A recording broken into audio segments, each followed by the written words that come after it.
ਰਾਮਦਾਸ ਜੀ ਮਹਾਰਾਜ ਨੇ ਜੋ ਇਹ ਅਗੰਮੀ ਰਚਨਾ ਜਿਸ ਵਿੱਚ ਅਧਿਆਤਮਕ ਮੰਡਲ ਦੀਆਂ 4 ਅਵਸਥਾਵਾਂ ਬਿਆਨ ਕੀਤੀਆਂ ਨੇ,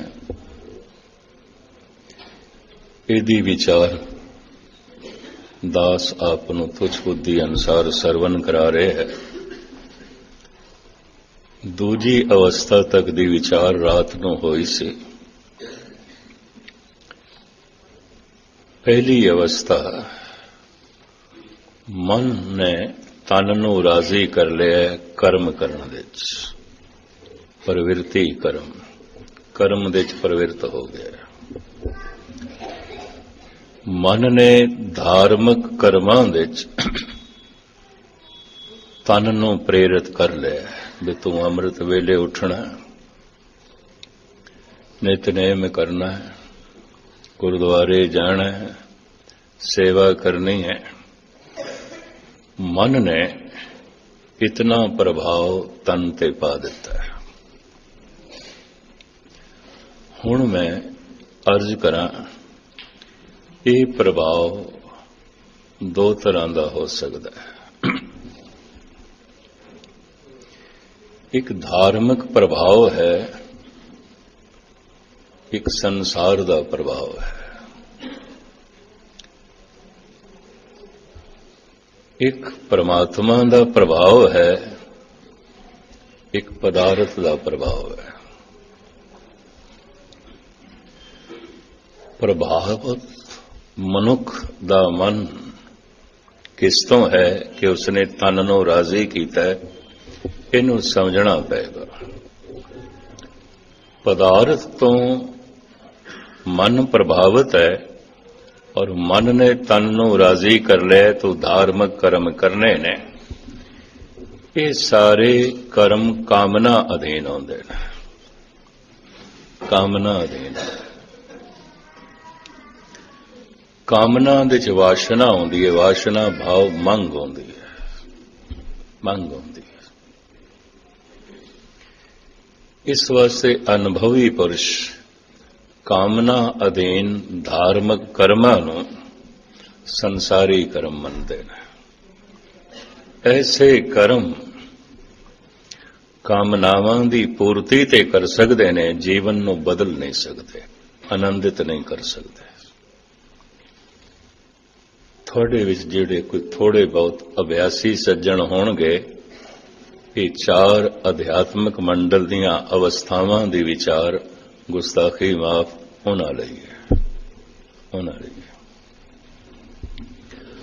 ਹਰ ਸਰੀਰਕ ਕਰਮ ਮਨ ਦੇ ਪ੍ਰਭਾਵ ਹੇਠ ਆਉਂਦਾ ਹੈ। ਮੂਲ ਗੱਲ ਮਨ ਦੀ ਹੈ। ਜੈਸੇ ਰਸਤੇ ਵਿੱਚ ਸੋਨੇ ਦਾ ਹਾਰ ਪਿਆ, ਅੱਖਾਂ ਨੇ ਮਨ ਨੂੰ ਖਬਰ ਕੀਤੀ ਹੈ। ਹੁਣ ਮਨ ਹੁਕਮ ਕਰਦਾ ਹੈ ਚੁੱਕ ਲੈ। ਹੱਥ ਤੇ ਜੜ ਹੈ, ਸਰੀਰ ਤੇ ਜੜ ਹੈ। ਮਨ ਹੁਕਮ ਕਰਦਾ ਹੈ ਚੁੱਕ ਲੈ। ਅਗਰ ਮਨ ਹੁਕਮ ਨਾ ਕਰਦਾ, ਨਾ ਕਮਰ ਝੁਕਣੀ ਸੀ, ਨਾ ਹੱਥ ਅੱਗੇ ਵਧਣਾ ਸੀ। ਕਮਰ ਵੀ ਝੁਕ ਗਈ, ਹੱਥ ਅੱਗੇ ਚਲਾ ਗਿਆ, ਇਹਨੇ ਹਾਰ ਜੇਬ ਦੇ ਚ ਪਾ ਲਿਆ। ਮਨ ਨੇ ਹੱਥ ਨੂੰ ਹੁਕਮ ਕੀਤਾ ਹੈ, ਉਹਦੀ ਜੇਬ ਦੇ ਚ ਮਾਇਆ ਹੈ, ਕੱਟਣੇ ਹੈ, ਜੇਬ ਇਹਦੀ ਕੱਟਣੇ ਹੈ। ਕੋਈ ਵੀ ਸਰੀਰ ਦਾ ਕਰਮ ਮਨ ਦੇ ਪ੍ਰਭਾਵ ਹੇਠ ਆਉਂਦਾ ਹੈ। ਮਨ ਨੇ ਪ੍ਰਭਾਵਿਤ ਕੀਤਾ ਹੈ, ਰਾਜ਼ੀ ਕਰ ਲਿਆ ਤਨ ਨੂੰ, ਉੱਠ ਚੱਲ ਗੁਰਦੁਆਰੇ ਜਾਣਾ, ਉੱਠ ਅੰਮ੍ਰਿਤ ਵੇਲਾ ਹੋ ਗਿਆ।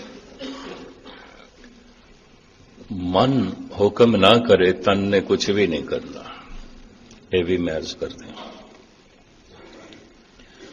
ਅਗਰ ਅਸ਼ੁਭ ਕਰਮ ਹੱਥਾਂ ਨੇ ਕੀਤਾ ਹੈ, ਹੁਕਮ ਮਨ ਦਾ ਹੈ, ਹੱਥਾਂ ਵਿਚਾਰਿਆਂ ਨੇ ਤੇ ਹੁਕਮ ਮੰਨਿਆ।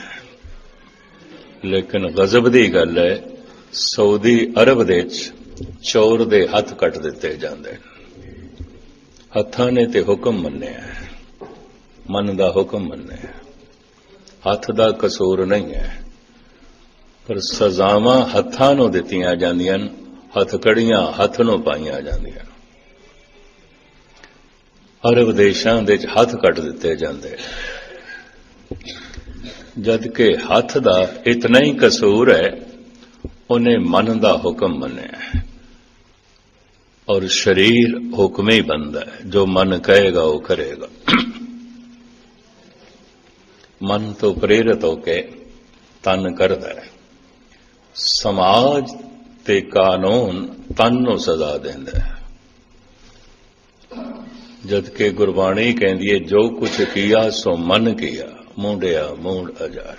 ਜੋ ਕੁਛ ਵੀ ਕੀਤਾ ਕੀਤਾ ਤੇ ਮਨ ਨੇ। ਪਰ ਮਨ ਸਮਾਜ ਤੇ ਕਾਨੂੰਨ ਦੀ ਪਕੜ ਦੇ ਚ ਨਹੀਂ ਆਉਂਦਾ, ਤਨ ਪਕੜ ਦੇ ਚ ਆ ਜਾਂਦਾ। ਤੋ ਵਿਚਾਰੇ ਸਜ਼ਾ ਵੀ ਤਨ ਨੂੰ ਮਿਲਦੀ ਹੈ।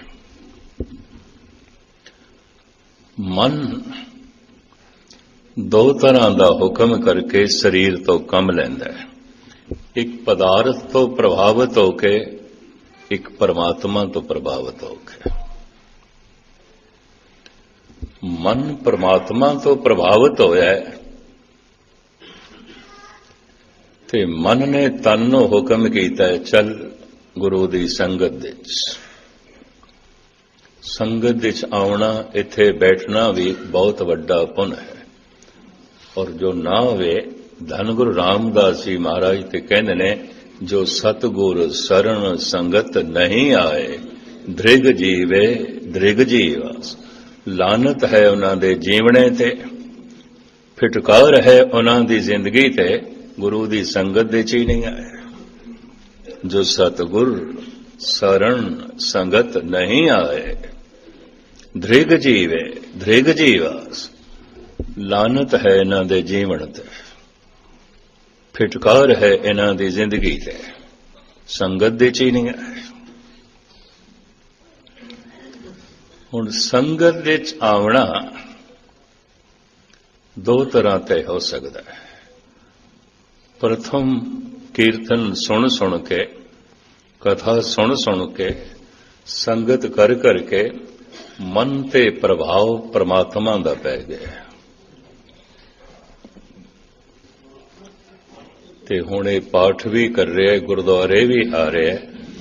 ਇਹ ਸਭ ਕੁਝ ਕਰਨਾ ਪਰਮਾਤਮਾ ਵਾਸਤੇ। ਮਨ ਤੇ ਪ੍ਰਭਾਵ ਪਦਾਰਥਾਂ ਦਾ ਜੋ ਹੁੰਦਾ ਹੀ ਹੈ, ਔਰ ਜੋ ਜੋ ਚਾਹੀਦਾ ਹੈ ਉਹ ਆਪਣੀ ਸਮਰੱਥਾ ਨਾਲ ਪ੍ਰਾਪਤ ਕਰਨਾ ਔਖਾ ਹੈ। ਜੋ ਜੋ ਚਾਹੀਦਾ ਹੈ ਉਹ ਆਪਣੇ ਪਰਿਵਾਰ ਦੀ ਤਾਕਤ ਨਾਲ, ਆਪਣੀ ਸਤਾ, ਆਪਣੀ ਅਕਲ ਨਾਲ ਪ੍ਰਾਪਤ ਕਰਨਾ ਔਖਾ ਹੈ।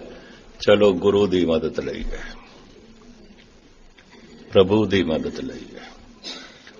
ਹੁਣ ਪਦਾਰਥਾਂ ਤੋਂ ਪ੍ਰਭਾਵਿਤ ਹੋ ਕੇ ਕਾਮਨਾ ਅਧੀਨ ਗੁਰਦੁਆਰੇ ਆਇਆ ਹੈ, ਕੁਝ ਕਾਮਨਾ ਹੈ ਇਸ ਦੀ। ਜਦ ਕਿ ਧਾਰਮਿਕ ਲੋਕਾਂ ਨੇ ਜੋ ਗਿਣਤੀ ਕੀਤੀ ਹੈ, 90% ਲੋਕ ਕਾਮਨਾ ਅਧੀਨ ਮੰਦਰ, ਮਸਜਿਦ, ਗੁਰਦੁਆਰੇ, ਤੀਰਥਾਂ ਤੇ ਜਾਂਦੇ ਨੇ। 90 ਗਿਣਤੀ ਬਹੁਤ ਜ਼ਿਆਦਾ ਹੈ, ਥੋੜੀ ਗਿਣਤੀ ਨਹੀਂ। ਉਹਨਾਂ ਦਾ ਮੰਦਰ, ਮਸਜਿਦ, ਗੁਰਦੁਆਰੇ ਵੀ ਆਉਣਾ ਪਰਮਾਤਮਾ ਵਾਸਤੇ ਨਹੀਂ ਆਉਂਦਾ, ਪਦਾਰਥ ਵਾਸਤੇ ਆਉਂਦਾ। ਉਹਨਾਂ ਦੀ ਬੰਦਗੀ ਵੀ ਬੰਦਗੀ ਨਹੀਂ ਆਉਂਦੀ, ਧੰਦਾ ਆਉਂਦਾ। ਕਰਮ ਨਾਲ ਕਾਮਨਾ ਜੁੜ ਜਾਏ, ਕਰਮ ਧੰਦਾ। ਕਰਮ ਨਾਲ ਭਾਵਨਾ ਜੁੜ ਜਾਏ, ਸ਼ੁਕਰਾਨਾ ਜੁੜ ਜਾਏ, ਕਰਮ ਧਰਮ। ਹਰ ਧਾਰਮਿਕ ਕਰਮ ਨਹੀਂ ਹੁੰਦਾ। ਹੋ ਸਕਦਾ ਹੈ ਕੋਈ ਦੁਕਾਨ ਤੇ ਬੈਠਾ ਹੈ, ਉਹਦਾ ਬੈਠਣਾ ਧਰਮ ਹੋਵੇ। ਹੋ ਸਕਦਾ ਹੈ ਕੋਈ ਗੁਰਦੁਆਰੇ ਬੈਠਾ ਹੋਵੇ, ਇਹਦਾ ਬੈਠਣਾ ਧੰਦਾ ਹੋਵੇ। ਆਪ ਸਾਰੇ ਸਿਆਣੇ ਹੋ। ਜਿਸ ਵੀ ਕਰਮ ਨਾਲ ਕਾਮਨਾ ਜੋੜ ਦਈਏ, ਸਵਾਲ ਨਹੀਂ ਪੈਦਾ ਹੁੰਦਾ ਮਨੁੱਖ ਕੀ ਕਰਮ ਕਰ ਰਿਹਾ ਹੈ। ਉਹ ਕਰਮ ਧੰਦਾ ਹੈ। ਜਿਸ ਵੀ ਕਰਮ ਦੇ ਨਾਲ ਭਾਵਨਾ ਜੋੜ ਲਈਏ ਉਹ ਕਰਮ ਧਰਮ ਹੈ। ਰਵਿਦਾਸ ਭਾਵੇਂ ਜੁੱਤੀਆਂ ਗੰਢ ਰਿਹਾ ਧੰਦਾ ਹੈ, ਪਰ ਇਹ ਧੰਦਾ ਵੀ ਉਸ ਦਾ ਧਰਮ ਹੈ। ਉਹ ਸੇਵਾ ਭਾਵ ਨਾਲ ਜੁੱਤੀਆਂ ਗੰਢ ਰਿਹਾ। ਪ੍ਰਭੂ ਤੂੰ ਮੇਰੀ ਉਪਜੀਵਕਾ ਦੇ ਵਸੀਲਾ ਬਣਾਇਆ, ਇਹ ਸਭ ਤੇਰੇ ਰੂਪ ਨੇ, ਮੈਂ ਇਹਨਾਂ ਦੀਆਂ ਜੁੱਤੀਆਂ ਗੰਢਦਾ, ਇਹਨਾਂ ਦੀਆਂ ਸੇਵਾ ਕਰਦਾ, ਸ਼ੁਕਰਾਨਾ ਤੇਰਾ ਸ਼ੁਕਰ। ਕਿਸੇ ਦਾ ਧੰਦਾ ਵੀ ਧਰਮ ਹੁੰਦਾ ਹੈ। ਸ਼ੁਕਰਾਨਾ, ਧੰਨਵਾਦ। ਸਬਰ ਸੰਤੋਖ ਨਾਲ ਕਬੀਰ ਕਪੜਾ ਬੁਣਦੇ ਪਏ ਨੇ। ਇਹ ਪ੍ਰਭੂ ਤੂੰ ਮੇਰੀ ਉਪਜੀਵਕਾ ਦਾ ਇਹ ਵਸੀਲਾ ਬਣਾਇਆ, ਤੇਰੀ ਉਮਤ ਤੇਰੀ ਪਰਜਾ। ਮੈਂ ਇਹਨਾਂ ਲਈ ਕੱਪੜੇ ਬਣਾਉਂਦਾ, ਬੜੀ ਖੁਸ਼ੀ, ਮੈਂ ਇਹਨਾਂ ਦੇ ਤਨ ਢਕਦਾ, ਤੂੰ ਮੈਨੂੰ ਇਹ ਸੇਵਾ ਸੌਂਪੀ ਹੈ, ਤੇਰਾ ਧੰਨਵਾਦ। ਤੋ ਇਹ ਧੰਦਾ ਵੀ ਧਰਮ ਬਣ ਗਿਆ। ਤਕੜੀ ਤੋਲਣਾ ਵੀ ਗੁਰੂ ਨਾਨਕ ਦਾ ਧਰਮ ਹੀ ਸੀ, ਧਰਮ ਹੀ ਸੀ। ਕਈਆਂ ਦਾ ਮਾਲਾ ਫੇਰਨਾ ਵੀ ਧੰਦਾ ਹੀ ਹੁੰਦਾ, ਕੁਝ ਵੀ ਨਹੀਂ ਹੁੰਦਾ। ਇਤਨੀ ਮਾਲਾ ਫੇਰਾਂਗੇ ਸ਼ਾਇਦ ਕਾਮਨਾ ਪੂਰੀ ਹੋ ਜਾਏ। 40 ਦਿਨ ਗੁਰਦੁਆਰੇ ਜਾਵਾਂਗੇ ਸ਼ਾਇਦ ਕਾਮਨਾ ਪੂਰੀ ਹੋ ਜਾਏ। ਇੰਨੇ ਪਾਠ ਕਰਾਂਗੇ ਸ਼ਾਇਦ ਕਾਮਨਾ ਪੂਰੀ ਹੋ ਜਾਏ। ਅਖੰਡ ਪਾਠ ਰਖਾਂਦੇ ਆ ਸ਼ਾਇਦ ਕਾਮਨਾ ਪੂਰੀ ਹੋ ਜਾਏ। ਇਹ ਸਾਰੇ ਕਰਮ ਧੰਦਾ। ਹੁਣ ਮੈਂ ਫਿਰ ਦੁਹਰਾਵਾਂ, 90% ਕਰਮ ਧਰਮ ਨਹੀਂ ਆਉਂਦਾ, ਕਰਮ ਧੰਦਾ ਹੁੰਦਾ। ਮੈਂ ਕੀਰਤਨ ਕਰ ਰਿਹਾ, ਸਿਰਫ ਇੱਕੋ ਹੀ ਮੇਰੀ ਕਾਮਨਾ ਹੈ, ਆਰਥਿਕ ਲਾਭ। ਇਹਦੇ ਨਾਲ ਮੇਰਾ ਆਪਣਾ ਮਨ ਜੁੜੇ, ਸੰਗਤਾਂ ਦਾ ਮਨ ਪ੍ਰਭੂ ਚਰਨਾਂ ਨਾਲ ਜੁੜੇ, ਪ੍ਰਭੂ ਦੀ ਖੁਸ਼ੀ ਮਿਲੇ। ਆਰਥਿਕ ਲੋੜਾਂ ਦੀ ਪੂਰਤੀ ਤੇ ਹੋਣੀ ਹੋਣੀ ਹੈ। ਪ੍ਰਭੂ ਨੇ ਸਭ ਨੂੰ ਰੋਟੀ ਤੇ ਦੇਣੀ ਹੈ। ਅਗਰ ਸਿਰਫ ਆਰਥਿਕ ਲੋੜਾਂ ਦੀ ਪੂਰਤੀ ਹੀ ਸਾਹਮਣੇ ਹੈ ਤਾਂ ਕੀਰਤਨ ਵੀ ਧੰਦਾ ਹੈ। ਸ਼ੁਕਰਾਨਾ ਧੰਨਵਾਦ ਨਾਲ ਭਰਿਆ ਹੋਇਆ ਹਿਰਦਾ, ਸੇਵਾ ਭਾਵ ਨਾਲ ਭਰਿਆ ਹੋਇਆ ਹਿਰਦਾ ਤਾਂ ਤਕੜੀ ਤੋਲਣਾ ਵੀ ਧਰਮ ਹੈ, ਜੁੱਤੀਆਂ ਗੰਢਣਾ ਵੀ ਧਰਮ ਹੈ, ਕਪੜਾ ਬੁਣਨਾ ਵੀ ਧਰਮ ਹੈ, ਦੁਕਾਨ ਚਲਾਣੀ ਵੀ ਧਰਮ ਹੈ, ਰਾਜ ਪਾਠ ਕਰਨਾ ਵੀ ਧਰਮ ਹੈ। ਸਿੰਘਾਸਣ ਤੇ ਬੈਠ ਕੇ ਸਾਰਾ ਦਿਨ ਰਾਜ ਪਾਠ ਦਾ ਕੰਮ ਕਰਦਾ ਸੀ ਜਨਕ। ਪ੍ਰਭੂ ਤੂੰ ਮੇਰੀ ਸੇਵਾ ਲਾਈ, ਤੂੰ ਮੇਰੀ ਜ਼ਿੰਦਗੀ ਦਾ ਵਸੀਲਾ ਇਹ ਬਣਾਇਆ ਹੈ। ਕਿਸੇ ਦੀ ਰਾਜਨੀਤੀ ਵੀ ਰਾਜਨੀਤੀ ਨਹੀਂ ਆਉਂਦੀ, ਸ਼ੁੱਧ ਧਰਮ ਆਉਂਦਾ ਹੈ। ਕਿਸੇ ਦਾ ਧਰਮ ਵੀ ਧਰਮ ਨਹੀਂ ਆਉਂਦਾ, ਕੋਰੀ ਰਾਜਨੀਤੀ ਆਉਂਦੀ ਹੈ, ਫੋਕੀ ਰਾਜਨੀਤੀ ਆਉਂਦੀ ਹੈ। 90% ਜੋ ਪ੍ਰਬੰਧਕ ਗੁਰਦੁਆਰਿਆਂ ਦੀ ਸੇਵਾ ਕਰਦੇ ਨੇ, ਸੇਵਾ ਵਿੱਚ ਧਰਮ ਨਹੀਂ ਆਉਂਦਾ, ਰਾਜਨੀਤੀ ਆਉਂਦੀ ਹੈ। ਇਹ ਵੀ ਮੈਂ ਅਰਜ਼ ਕਰਦਾ। ਜਨਕ ਦੀ ਰਾਜਨੀਤੀ ਨਹੀਂ ਹੈ, ਧਰਮ ਹੈ। ਔਰ ਇਸੇ ਤਰ੍ਹਾਂ ਦੀ ਹੀ ਮਨੋਭਾਵਨਾ ਸੀ ਮਹਾਰਾਜਾ ਰਣਜੀਤ ਸਿੰਘ ਦੀ। ਮੁਖਤਸਰ ਮੈਂ ਅਰਜ਼ ਕਰਾਂ, ਬਹੁਤ ਸਾਰਿਆਂ ਦਾ ਧਰਮ ਨਹੀਂ ਹੈ, ਧੰਦਾ ਹੈ, ਧੰਦਾ। ਬਹੁਤ ਥੋੜੇ ਜਿਹਾ ਲੋਕਾਂ ਦਾ ਧੰਦਾ ਵੀ ਧੰਦਾ ਨਹੀਂ ਹੈ, ਧਰਮ ਹੈ।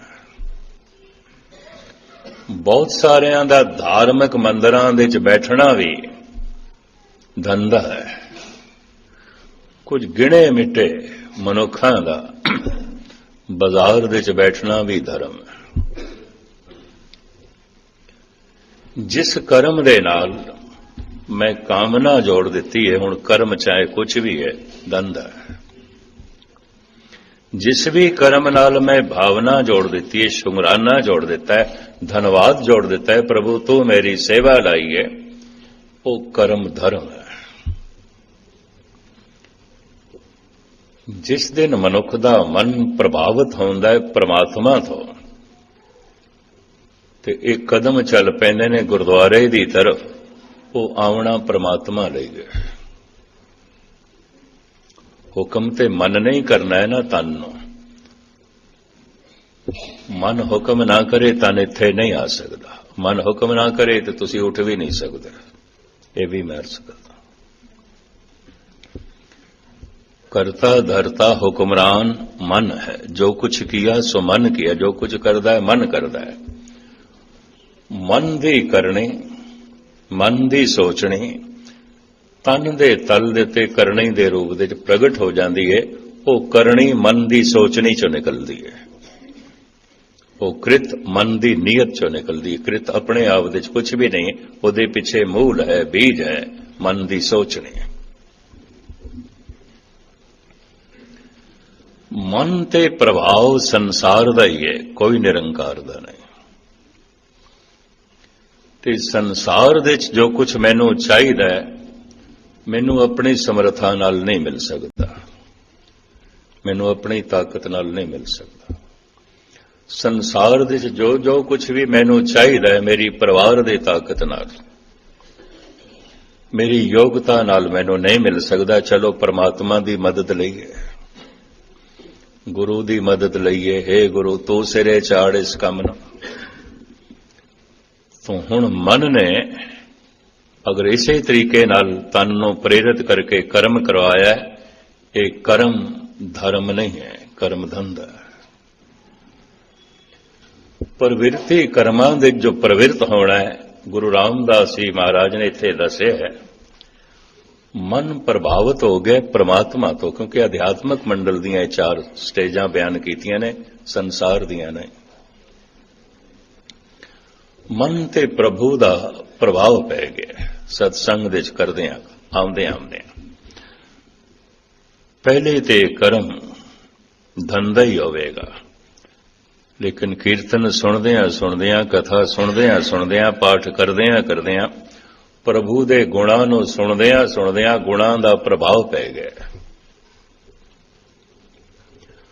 हुण वो जो कर्म कर रहा है, कर्मां दे च प्रवृत्त होया है, ये कर्म धर्म है, कर्म धर्म है। और कामना है तो कर्म धर्म नहीं। मन कामना तीर्थ जाए बस्यो, सिर करवर्त धराए, मन की मैल ना उतरे, ए विद जे लख जतन कराए। इस शब्द दे जो आरंभ होंदा है, पाठ पढ़ियो अर वेद विचारियो, निवल भयंगम साधे। धार्मिक जगत के जितने कर्म हो सकते हैं सारियां का जिक्र किया है। महाराज कहते इहदे नाल मैल नहीं जाएगी अगर वो कामना देन है। संसार मैल है, संसार दी कामनावां मन नूं होर मैला करदियां जाणगियां। मैला मलता एहो संसार, एक हर निर्मल जाका अंत ना पार।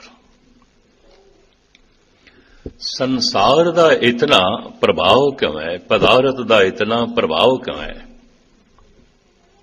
शरीर नूं सुख जो मिलता है पदार्थां तो ही मिलता है।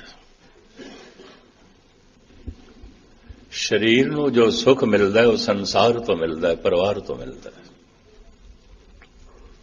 तो जो शरीर के तल ते जीण वाला मनुख है, उन्होंने फिर संसार ही चाहिए, परिवार ही चाहिए, पदार्थ चाहिए ने, परमात्मा नाल कोई मतलब नहीं।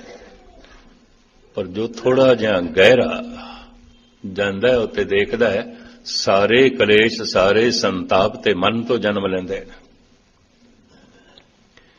एक घर दे पेट ते सारियां दा भरिया होया, तन ते सारियां दा ढकिया होया, पर घर दे कलेश है, बड़ा भारी कलेश है। भुख करके नहीं, पेट ते सारियां दा भरिया होया, तन ते सारियां दा ढकिया होया, लोड़ां ते शरीर दियां सारियां दी पूरियां होईयां। शरीर दा सुख ते मौजूद है, और मन बड़े भयंकर कलेश दे च है, और बहुत सारे उपद्र कलेश मन तो जन्म लेंदे। वो हंकार वस होके, लोभ वस होके, वासना वस होके ये जन्म लेंदे। और जितने चिर तक मन कलेश दे च है, ਸਰੀਰ ਦੇ ਸਾਰੇ ਸੁੱਖ ਵੀ ਦੁੱਖ ਬਣ ਜਾਂਦੇ ਹਨ। ਇਹ ਵੀ ਮਹਿਸੂਸ ਕਰਦਾ। ਭਾਵੇਂ ਪਹਿਨਣ ਨੂੰ ਚੰਗਾ ਕਪੜਾ ਮਿਲ ਗਿਆ, ਖਾਣ ਨੂੰ ਚੰਗਾ ਭੋਜਨ ਮਿਲ ਗਿਆ, ਰਹਿਣ ਨੂੰ ਚੰਗਾ ਮਕਾਨ ਮਿਲ ਗਿਆ, ਸੰਬੰਧ ਦੇ ਚੰਗਾ ਪਰਿਵਾਰ ਦੇ ਰਿਸ਼ਤੇ ਜੁੜ ਗਏ ਨੇ, ਅਗਰ ਮਨ ਦੇ ਤਲ ਤੇ ਕਲੇਸ਼ ਹੈ, ਇਹ ਸਭ ਕੁਝ ਨਰਕ ਵਰਗਾ ਹੋਵੇਗਾ, ਹੋਰ ਕੁਝ ਵੀ ਨਹੀਂ, ਨਰਕ ਹੀ ਹੋਵੇਗਾ। ਇੱਕ ਹੋਰ ਵੀ ਅਰਜ਼ ਕਰਾਂ, ਬਸਤਾ ਟੂਟੀ ਝੌਂਪੜੀ ਚੀਰ ਸਭ ਛਿੰਨਾ। ਹੋ ਸਕਦਾ ਹੈ ਪਹਿਨਣ ਨੂੰ ਚੰਗੇ ਕੱਪੜੇ ਨਾ ਹੋਣ, ਲੀਰਾਂ ਲੀਰਾਂ। ਬਸਤਾ ਟੂਟੀ ਝੌਂਪੜੀ, ਹੋ ਸਕਦਾ ਰਹਿਣ ਨੂੰ ਚੰਗਾ ਮਕਾਨ ਵੀ ਨਾ ਹੋਵੇ, ਟੁੱਟੀ ਫੁੱਟੀ ਝੋਗੀ ਹੋਵੇ। ਹੋ ਸਕਦਾ ਹੈ ਖਾਣ ਨੂੰ ਚੰਗਾ ਭੋਜਨ ਵੀ ਨਾ ਹੋਵੇ, ਸੁੱਕੀ ਰੋਟੀ ਹੋਵੇ, ਪਰ ਹਿਰਦੇ ਵਿੱਚ ਪ੍ਰਭੂ ਦਾ ਨਾਮ ਹੈ ਤੋ ਰਾਜਾ ਸਗਲੀ ਸ੍ਰਿਸ਼ਟ ਕੋ, ਹਰੀ ਨਾਮ ਮਨ ਬਿਨਾ। ਇੱਕ ਸੰਸਾਰ ਦੇ ਸਾਰੇ ਪਦਾਰਥਾਂ ਵਿੱਚ ਹੁੰਦਿਆਂ ਹੋਇਆਂ ਵੀ ਮਹਾ ਕਲੇਸ਼ ਦੇ ਚ ਹੋਵੇਗਾ, ਔਰ ਇੱਕ ਸੰਸਾਰ ਦੇ ਸਾਰੇ ਸੁੱਖ ਨਾ ਹੁੰਦਿਆਂ ਹੋਇਆਂ ਵੀ ਆਨੰਦ ਦੇ ਚ ਹੋਵੇਗਾ। ਪਰ ਇਹ ਗਹਿਰੀ ਸਮਝ ਹੋਵੇ ਤਾਂ ਹੀ ਗੱਲ ਪਕੜ ਦੇ ਚ ਆ ਸਕਦੀ ਹੈ, ਉਂਝ ਨਹੀਂ, ਉਂਝ ਨਹੀਂ। ਰਹਿਣ ਨੂੰ ਤੇ ਬਹੁਤ ਸੋਹਣਾ ਮਕਾਨ ਹੈ, ਪਰ ਕਲੇਸ਼ ਹੈ। ਖਾਣ ਨੂੰ ਤੇ ਬਹੁਤ ਅੱਛਾ ਭੋਜਨ ਹੈ, ਪਰ ਨਿਰਾ ਹੀ ਸੰਤਾਪ ਤੇ ਚਿੰਤਾ ਹੈ। ਪਹਿਨਣ ਨੂੰ ਤੇ ਬਹੁਤ ਸੋਹਣੇ ਕੱਪੜੇ ਨੇ, ਅੱਛੇ ਕੱਪੜੇ ਨੇ, ਪਰ ਸਿਵਾਏ ਘਰ ਦੇ ਕਲੇਸ਼ ਤੋਂ ਹੋਰ ਕੁਝ ਵੀ ਨਹੀਂ। ਘਰ ਘਰ ਕਲੇਸ਼, ਘਰ ਘਰ ਕਲੇਸ਼, ਕੁਛ ਨਾ ਕੁਛ ਕਲੇਸ਼ ਹੈ।